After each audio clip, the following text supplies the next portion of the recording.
3 ವರ್ಷ ನೇಗಿಲ ಕೂಡ ನೆಲಕ್ಕೆ ಹೋಗದಿದ್ರೆ 3 ವರ್ಷ ಈ ಜಗತ್ತಲ್ಲಿ ಯಾವ ಧರ್ಮನೂ ಉಳಿಯೋದಿಲ್ಲ. ರೈತ ಇರೋದಕ್ಕೆ ಜಗತ್ತು ಬದುಕಿರೋದು, ನಾವೆಲ್ಲ ಬದುಕಿರೋದು. ರೈತನ ಆಶೀರ್ವಾದ, ರೈತನ ಕರುಣೆಯಿಂದ ನಾವೆಲ್ಲ ಬದುಕ್ತಾ ಇದ್ದೀವಿ. ಜಗತ್ತು ನಿಂತಿರೋದು ರೈತನ ಶ್ರಮದ ಮೇಲೆ.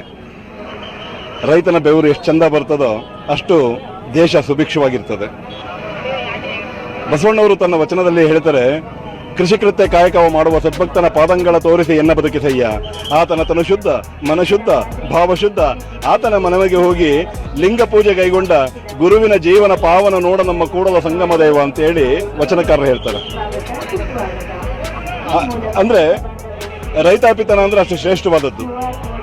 ಜಗತ್ತಿನ 84 ಲಕ್ಷ ಜೀವಿಗಳು ಅಂತೇಳಿ ಕನಕದಾಸರು ಹೇಳ್ತಾರಲ್ಲ, 84 ಲಕ್ಷ ಜೀವಿಗಳಿಗೂ ಅನ್ನ ಕೊಟ್ಟಿರ್ತಕ್ಕಂಥ ಪುಣ್ಯಾತ್ಮ ಯಾರಾದ್ರೂ ಇದ್ರೆ ಅದು ರೈತ ಮಾತ್ರ. ಕುವೆಂಪು ಒಂದ್ ಕಡೆ ಬರೀತಾರೆ, ರಾಜ್ಯಗಳೆಳೆಯಲಿ ರಾಜ್ಯಗಳು ಉದಿಸಲಿ ಹಾರಲಿ ಗದ್ದಿಗೆ ಮುಕುಟಗಳು, ಮುತ್ತಿಗೆ ಹಾಕಲಿ ಸೈನಿಕರೆಲ್ಲ ಬಿತ್ತುಳುದುವ ಬಿಡುವುದೇ ಇಲ್ಲ.